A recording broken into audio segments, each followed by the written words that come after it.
ভোলার সাগরকুলের মনপুরা উপজেলায় গবাদি পশুর খাবারের জন্য নেই সুনির্দিষ্ট কোনো চারণভূমি। একই সাথে খাবারের জন্য নেই মিষ্টি পানির ব্যবস্থাও। জেগে ওঠা নতুন চরগুলোই গবাদি পশুর খাবারের একমাত্র ভরসা। সম্প্রতি ঘূর্ণিঝড় রিমালের তাণ্ডবে বেড়িবাঁধ ভেঙে প্লাবিত হয়েছে মনপুরার ৫ ইউনিয়ন। লোকালয়ে নোনা পানি প্রবেশের ফলে নষ্ট হয় পুকুরসহ গবাদি পশুর মিঠা পানির উৎস। নোনা পানিতে ডুবে থাকা ঘাস খেয়ে গবাদি পশু ডায়রিয়া সহ নানা রোগে আক্রান্ত হচ্ছে। লবণাক্ত পানি গরু বসে খুব ক্ষতি হইতেছে, মানে গরু পানি খা গরু ছেঁড়া গাছ জ্বলে যাইতেছি, খাবারের দাম বাড়তি। এখন যে গরুটা বেচতে পারবে ১.৫ লাখ টাকা, এই গরুটার দাম আছে এখন ৭০,০০০ টাকাও নাই। লবণ পানির কারণে আমাদের গবাদি পশুর ঘাসটা পর্যন্ত নষ্ট হয়ে জ্বলে যাইতেছে। মানুষের সামনে গবাদি পশু কীভাবে রাখবো, কীভাবে পাইলবো, এটার দিক দিশা নাই। মাংস কমে গেছে, গরু ওজন ওট কমে গেছে, যাওয়াতে তারপরে আমরা ঈদে গরু ছাগল বেচার মতো কোনো রকম আমরা মানে সুবিধা পাইতেছি না। আমাদের এই জমিনে ৩ বার চাষ হয়, এখন লবণ পানির কারণে আমাদের এই জমিনে একবারও চাষ হয় না, সব সিড হয়ে যায়। লবণ পানি ঢুকে আমাদের পুকুরে মাছ নষ্ট হয়ে গেছে, তারপরে ক্ষেত খামারে ফসল তো গেছে, এগুলো সব চলে গেছে সব। এবং গরু খাওয়ার যে এখন খাইবো, পানি খাইবো, এমন কোনো পানি নাই, মিষ্টি পানি নাই, এবং আমরা ব্যবহার করবো এরকম কোনো পানি নাই। আমাদের দক্ষিণ মাথায় যদি বড় একটা সুইচ হতো তাহলে লবণ পানি আমরা আটকাতে পারতাম মনপুরার।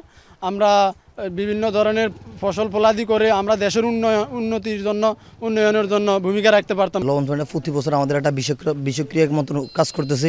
আমরা গবাদি পশু পালন করতে পারছি না, বিভিন্ন আমরা মৎস্য চাষ করতে পারতেছি না। আমাদের প্রতি বছর আমাদের পুকুরগুলো লবণ পানিতে প্লাবিত হচ্ছে। শুধু গবাদি পশু নয়, এক সময় বছরে যে জমিতে ৩টি ফসল পেত কৃষক, সেখানে এখন পাচ্ছে মাত্র একটি। শুধু বর্ষা মৌসুমে বৃষ্টির পানি পেলে এসব জমিতে আমন ধান চাষ করতে পারছেন তারা। শুষ্ক মৌসুমে এসব জমি উর্বরতা শক্তি হারিয়ে ফেলছে। একই চিত্র ঢালচর, চর নিজাম, কলাতলি ও তজুমুদ্দিনের চরগুলিতেও।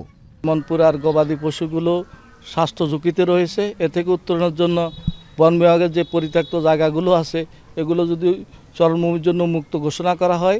মনপুরার চতুর্পাশে যদি টিকসই মজবুত কোনো বেড়িবাঁধ নির্মাণ করা যেত, তাহলে আমার মনে হয় লবণাক্ত পানি ঢুকতো না এবং ফসল নষ্ট হইতো না, আর মোষ গরুগুলি রোগে আক্রান্ত হইতো না। স্থানীয় পশু চিকিৎসক জানান, ঘাস সংকটের কারণে উৎপাদন যেমন কমেছে, বেড়েছে চিকিৎসা খরচ। এতে কাঙ্ক্ষিত আয়ের পরিবর্তে হচ্ছে লোকসান। রক্তামশার কারণে অনেক সময় ডিহাইড্রেশনে গবাদি প্রাণী, বিশেষ করে মহিষ গরু মারাও যেতে পারে।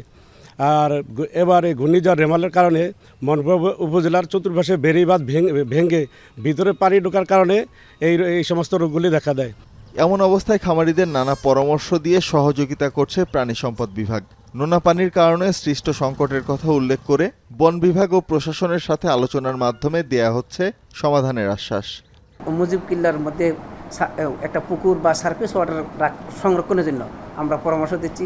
এই পরামর্শ মতে আগালে তারা সংগ্রাম করে একটু টিকে থাকতে পারবে বলে আমার বিশ্বাস।